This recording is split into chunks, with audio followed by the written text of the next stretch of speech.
quiet town of Pontefract, West Yorkshire, England, there stands a small brick house, number 30 East Drive. To anyone passing by, it looks painfully ordinary. A neat front garden, modest windows, a short path leading to a white door. But those who know its story refuse to go near it, because behind those walls, something waits.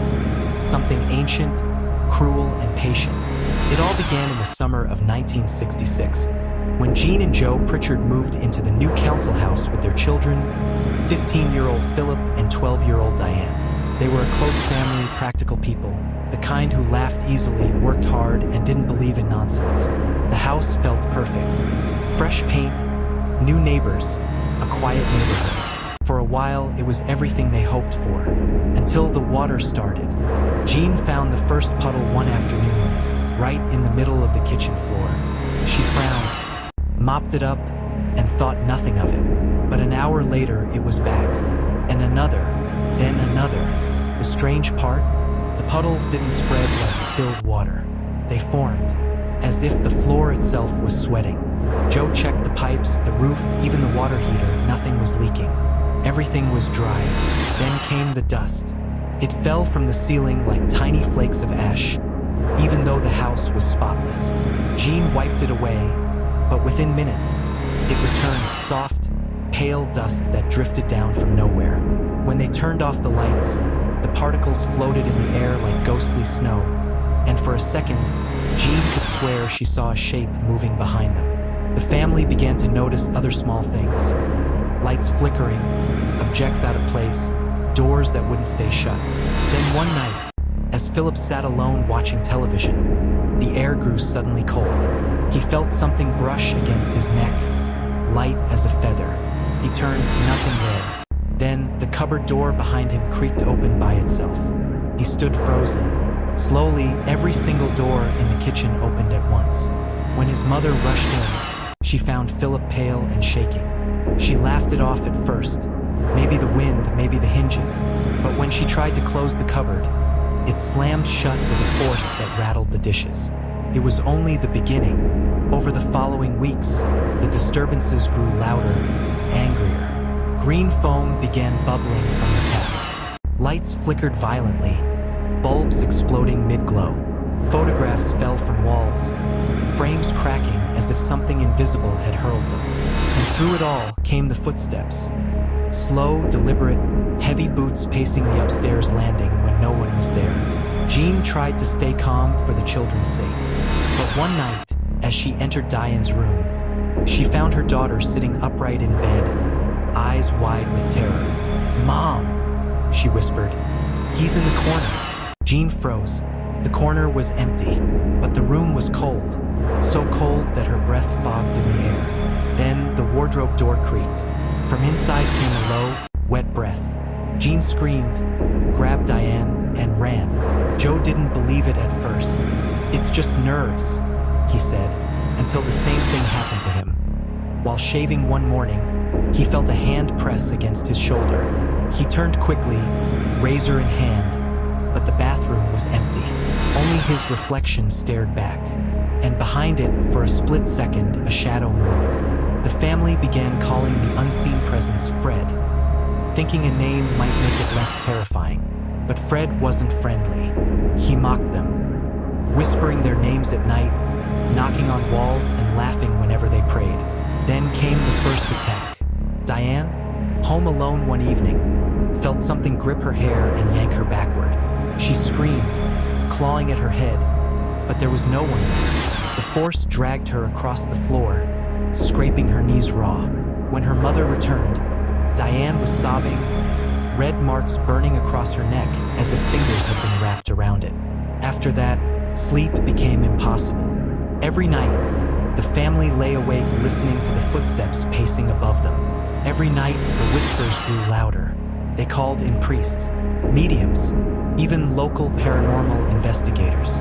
Each claimed they could help, and each left terrified. One priest threw holy water through the hallway. It hissed and evaporated before touching the floor. A psychic fainted mid-session, crying out, "It's old, older than this house." One investigator claimed the entity was feeding on fear, growing stronger every time someone acknowledged it. So Jean tried to ignore it, refusing to show fear.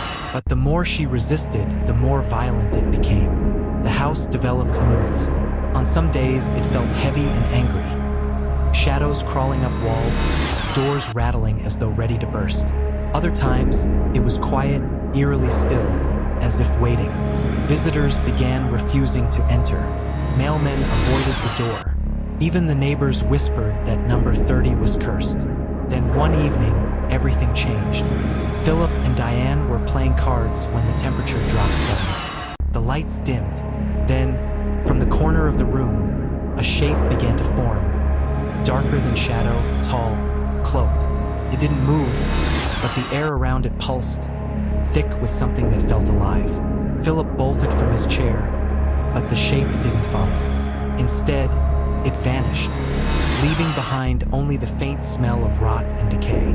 That night, Jean dreamed of a hooded figure standing over her bed. When she woke, there was a single word carved into the wall above her headboard, mine. She tried to scrub it off, but the word wouldn't fade. Something had claimed the house, and whatever it wasn't done with them yet. The days that followed were a blur of fear. The Pritchetts tried to carry on, pretending life was normal, but inside that house, normal had died a long time ago. Each room felt colder, heavier. Even the walls seemed to hum at night, a low vibration that made sleep impossible. Then came the laughter. It started faint, like a breath caught in the wind. Then, slowly it grew, a rasping chuckle that echoed through the halls. Jean froze by the kitchen doorway as she heard it. Deep, masculine, close. It wasn't a child's laugh or a trick of the pipes. It was someone laughing inside the house. When she called for Joe, the sound stopped. But on the wall behind her, the paint had peeled away, revealing another word carved deep into the plaster. Stay! Every night after that, the house came alive. Doors slammed by themselves, objects hurled across rooms, photographs torn in half. Curtains flapped though the windows were shut tight. And always, there were the footsteps. Deliberate, heavy, pacing back and forth in the upstairs hallway. One night, Philip left a tape recorder running in his room. When he played it back, the sound was faint but clear. A dragging noise, like cloth scraping wood. Then, beneath it, a voice. Mine, mine, mine. The tape ended in a sudden burst of static. The next morning, the family found muddy footprints trailing from the stairs to the kitchen. Large, boot-shaped, soaked with black water. They tried to clean them, but the prints reappeared the next day, always in the same pattern. Neighbors started avoiding them. Visitors left in minutes. Even the mailman began leaving letters at the gate. Word spread. People said the Pritchetts were cursed. Others whispered that the house sat on something unholy, something buried deep beneath it. Desperate, Jean invited a priest from the local parish. He entered with holy water, a Bible, and shaking hands. He blessed every room, sprinkling water and reciting verses under his breath. The house stayed quiet until he reached the staircase. The air went still. Then, from the top of the stairs, came a guttural growl so deep it shook the mirror off the wall. The priest dropped his cross and ran. After that night, even the church refused to return. Diane began seeing the figure more often, always near the corners of her vision, standing half in shadow. A tall man in a long, black cloak with a hood that hid his face. Sometimes she'd wake in the middle of the night to find him standing at the foot of her bed, unmoving, silent. When she screamed, he vanished. But the smell of rot always lingered. The family tried to move out, but wherever they went, the hauntings followed, faint at first, then stronger. At Jean's sister's house, cupboard doors opened by themselves. Diane's blankets were ripped off her as she slept. And once, while visiting a friend, Philip watched a picture frame lift from the mantel and smash into the wall. It was as if the thing didn't live in the house. It lived in them. When they finally returned to East Drive, the activity intensified.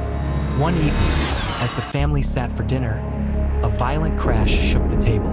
The plates shattered, and a heavy sideboard slid several inches across the floor by itself. Then came the cold, A sudden drop in temperature so severe that the windows frosted from the inside.